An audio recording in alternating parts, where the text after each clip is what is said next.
I dropped out of college, followed my childhood dream, and it almost killed me. Alright, maybe that's a little dramatic, but let me explain. In 2018, I was a business student, and despite being massively dyslexic and a usual failure in school, I was really good at this one course that I was taking, which made me feel great. I was going to finish education and fly to the other side of the world to work for my brother. It's what my family wanted for me, and at the time, it's what I thought I wanted too. But on February the 4th, Apex Legends came out. The game that literally changed my life. Long story short, I was addicted. I spent every living second in college thinking about my next match. It was like digital meth, and I was Heisenberg's biggest client. Wasn't long before I started using what little business knowledge I had to make Apex my business. And the addiction just grew stronger. I knew I wanted to be a content creator and stream. So I signed up to every console wager and kill race 20 I possibly could under the name Shadow 0001 Dash. I lost a lot of sleep and whatever social life I had, but it was fucking worth it. By season 3 release, I finally had enough money to buy some basic ass equipment and start the dream. Did my family approve? No, not particularly, but I was 18 and I could take the risk. So they told me I had 1 year to make a name for myself, and I said, deal, and dropped out. Immediately, I grinded to become the #1 crypto, who was the newest legend at the time. He sucked ass. He was so bad. His EMP light didn't even really work, but it was whatever. So once again, I sacrificed vitamin D and sleep to grind out the game, but this time as illSpooky, the Twitch streamer, with 1 viewer, who I think was my mum. But I didn't care. I was excited to start this venture. In short, the grind consists of holding the most amount of overall kills on the legend to become #1. A handful of kill grinders race against each other for this title. It's a relentless race, but totally worth it. Between my kill grinding queues, I'd upload clips on Insta, Twitter, Reddit, and even the far corners of Facebook, just to get traffic to my channel. Well, that was my biggest mistake, because I opened the floodgates. I was getting bullied, bro. I was getting bullied. Oh my god, like people hated me. It was a stupid amount of insults under every single one of my crypto kill posts. But you know, with each big kill milestone I hit, I'd upload to those same sites. I was on that any exposure is good exposure kind of mindset. So I took it a step further and started doing face paint. I have one now. I started doing face paint to make my brand even more niche and get those angry boomers mad on Facebook just a little bit more. This drives myself further away from normal streamers my size at the time, and with that, my Twitch channel actually started growing.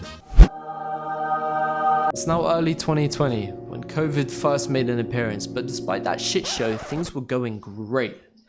My name was growing faster than ever, and I met a cute gamer girl in a random Apex match. And we started dating. It was our own PewDiePie and Marcio story. My passion was at an all-time high, but I started getting really sick. Due to COVID lockdowns, I wasn't seeing my family. They lived in a different town, so no one other than camera on my desk saw my deterioration. I lacked energy and lost an insane amount of weight. It was months of acid reflux, heartburn, being extremely thirsty, and just in general, a lot of pain. Eventually, my mum was able to visit, but she barely recognized me. My spine was outlined and bones in my ribcage curled around the fabrics in my clothes. She said I looked like death, and I felt like it. Not long after that, I was rushed to a hospital. I was told that ketone acidosis was eating away at me. They diagnosed me with type 1 diabetes, and I spent over a week in hospital being treated and learning and learning about my new autoimmune disease and how I had to manage it for the rest of my life. It sounds bad, and it was, but trust me, it could have been worse. It could have been worse. I just got on with it, and I looked forward to returning home to my camera. Fast forward a bit, and I quit console, moved to PC and grinded for #1 views all platforms, and repeated that crypto process. I once again sacrificed sleep and sunlight to grow my name further and become the #1 views, and I did. Until I crashed. I was off the scene for a while after that. I pushed myself too hard and my body wasn't ready for it. Must have lost all my passion somewhere around this point as well, because it's mad blurry and I can't recall what I was doing for this long period of time. My mental was at an all-time low. I straight up hated myself and I had no idea why. I had a great community, family and a beautiful girlfriend who helped me with my diabetes. So why'd I feel like shit? This was a terrible time in my life, but I made it this far and refused to give up and return to my college course. So I switched it up and I went for #1 arena pred in season 11, which failed miserably because no one really plays that game mode, but I did have fun.